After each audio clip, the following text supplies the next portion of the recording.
গান গাও। আসলে এই বিচ্ছেদ গান কার জন্য সেটা তো আমরা ভালো করেই জানি, তাই না? যার এই ভিতরটা একদম ব্যথায় ব্যথায় ছেটে ছেটে জ্বরে জড়িত হয়ে গেছে, ওই ব্যক্তির জন্য হলো বিচ্ছেদ। এখানে বলা হয়েছে বিচ্ছেদ, যার ছেড়ে ছেড়ে যাওয়া তার জন্য হলো বিচ্ছেদ। আমি ছোট মানুষ হিসাবে আমার জীবনে আমি অনেক কষ্ট পেয়েছি।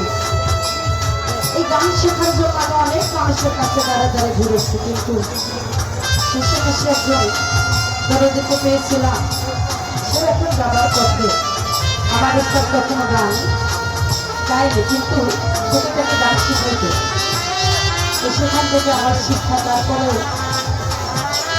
যাদের ঘরে জন্মদাতা পিতা মাতা যাদের বেঁচে আছে, হয়তো আমরা সেই ইয়াটুকু বুঝবো না, কেননা আমাদের ঘরে আছে।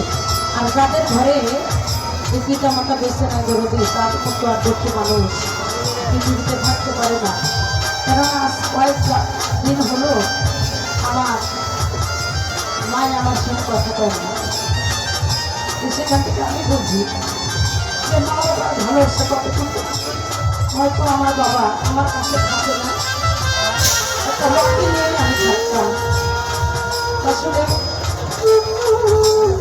আমার মা কিন্তু মরে যায়, বেঁচে আছে, তবুও মা কথা বলে না, যেটা আমার কষ্ট হয়। আর যাদের ঘরে যে যেমন কিছু মানে হতো, তারাই বুঝবে একজন মা বাবাকে হারালে কি যন্ত্রণা। মা এমন একটা জিনিস, মায়ের কাছে দুঃখ যন্ত্রণা দেখা সব কথাই কিন্তু মাকে গিয়ে বলা যায়, বাবার কাছেও বলা যায়। মা কিন্তু সব দুঃখের দুঃখী বন্ধু হতে পারে। তো সেখান থেকে